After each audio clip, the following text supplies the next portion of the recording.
অবাধ্যকে বাধ্যগত করেন, নিজের জীবনে সুখ শান্তি ফিরিয়ে আনেন। কিভাবে অবাধ্যকে বাধ্যগত করবেন?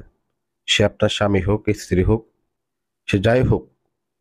আপনি রাস্তা দিয়ে গেছেন, আপনার একটা মেয়েকে পছন্দ হয়েছে, তাকে বিবাহ করতে চান, বা আপনার পরিচিত একজন মেয়ে আছে, তাকে বিবাহ করতে চান, তাকে ভোগ করতে চান, বা একটা ছেলে আছে যাকে আপনি পছন্দ করেন, তাকে বিবাহ করতে চান বা ভোগ করতে চান। কিভাবে বশীভূত করবেন? এই যে এই নকশার মাধ্যমে করতে পারবেন। স্ক্রিনের ভিতরে যে নকশাটা দেখতেছেন, মনোযোগ সহকারে দেখে রাখেন। এই নকশার মাধ্যমে দেখাবো একটা খেলা। এই খেলা আপনারা নিজেরাই খেলতে পারবেন। এই নকশার মাধ্যমে শুধুমাত্র লিখবেন, আগুনে পোড়াবেন, কাজ হয়ে যাবে। কেমনে করবেন বিস্তারিত নিয়ম আমি এখন বলে দিব।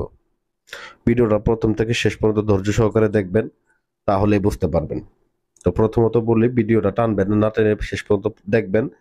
যদি কাজ না করতে পারেন সেক্ষেত্রে তারপরে ভিডিও দেখার পরে আমাকে কল করবেন, এর আগে না।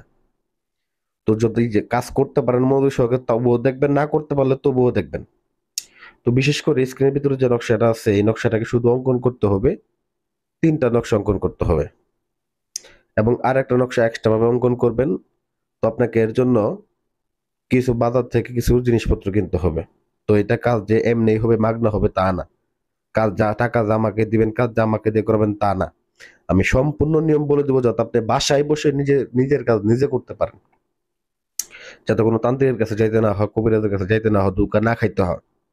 তো বাংলার মাটিতে আমি বলবো না যে আমি একাই সাধু। আমার মতো বহুত সাধু, কবিরাজ, তান্ত্রিক আছে।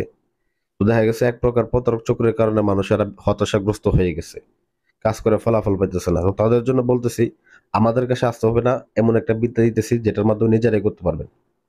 তো প্রথমত বলি, যারা এর আগে কাজ করেছেন তাদের জন্য এই ভিডিওটা, এবং যারা করেন নাই তাদের জন্য। যে আগুনে পুড়াইছেন, কাজ হয় নাই, ভাই এটা হবে না। অবশ্যই হবে এটা। তো দেখেন, প্রথমত বাজারে গিয়ে আপনাকে বাজার থেকে ভুজ পেপার কিনতে হবে এবং হরিণের চামড়া কিনতে হবে। তো বলুন ভাই, এগুলা কই পাবো? এগুলা কবিরাজের দোকানে গিয়ে বললেই দেবে। অতঃপর আপনাকে মেশক জাফরান কালি কিনতে হবে এবং কাম সিঁদুর কিনতে হবে এবং কিছু চন্দন কাঠ কিনতে হবে। এই যে জিনিসপত্রগুলো বললাম, এগুলো লিখে নেবেন। লিখে নিয়ে দোকানে যাবেন, যাই বলবেন, বলার সাথে সাথে তারা বের করে দিবে। তো বেশ কিছু টাকা পয়সা কিছু লাগবে অবশ্য। তো এই কাজ মালগুলো আপনারা আইনে এরকম ভাবে বা যে কোনো ভাবে সাধারণভাবে মোমবাতি আগরবাতি জ্বালিয়ে আপনারা আসন করে সুন্দর করে বসবেন। তো আসন করে বসার পরে অতঃপর আপনার যে কাজ, এই নকশাটাকে অঙ্কন করবেন। মোটমাট ভোজ পেপার উপরে একটা নকশা এবং হরিণের চামড়ার উপরে 3টা নকশা অঙ্কন করে, যে ভোজ পেপার উপরে যে নকশাটা অঙ্কন করেছিলেন সেই নকশাটা একটা লোহার তাবিজের মধ্যে ভরবেন। সেই লোহার তাবিজের মধ্যে ভরে মোম দিয়ে মুখটা বন্ধ করে নিয়ে সেই তাবিজটাকে আপনার নিকটে রেখে দেবেন। এবং দ্বিতীয়ত, যে আপনার হরিণের চামড়ার উপরে যে আরো 3টা নকশা অঙ্কন করেছিলেন, অবশ্যই মনে রাখবেন নকশাগুলো অঙ্কন করে নিচে কিন্তু যাকে বশ করবেন তার নাম কিন্তু লিখতে হবে। সে যদি মেয়ে হয়ে থাকে তার মায়ের নাম লিখতে হবে, আপনার নাম লিখতে হবে, আপনার বাবার নাম লিখতে হবে। তো এগুলো লিখে তারপরেই কিন্তু তাবিজে ভরবেন।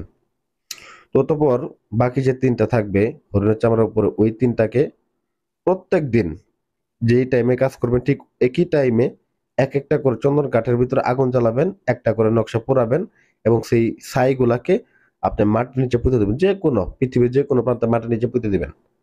ঠিক আছে? মাটির নিচে পুঁতে দিলে দেখা যাবে যে ওই ব্যক্তিটা যেখানে থাকুক, যে অবস্থায় থাকুক, আপনার প্রতি বাধ্য হবে এটা 3 দিনে। তবে দেখা গেছে ওই আরেকটা যে তাবিজ আপনি ভোজ পেপার অঙ্কন করেছিলেন, লোহার তাবিজের মধ্যে ভরেছিলেন, ওইটাকে আপনার নিজের কাছে রাখতে হবে। ওইটাকে আপনার নিজের কাছে, আপনি হাতে বাঁধতে পারেন, কোমরে বাঁধতে পারেন, আপনি যে গলায় রাখতে পারেন। ওইটাকে আপনার নিজের কাছে রাখবেন এবং বাকি 3টাকে 3 দিনে পোড়াবেন। এই 3 দিনের মধ্যে ফলাফল পাবেন। ওই ব্যক্তি শরীরে যদি শরীর বন্ধ করার তাবিজ থাকে, এর আগের পূর্বের চালান থাকে, এটা 100% কাজে দিবে এবং ফলাফল পাবেন।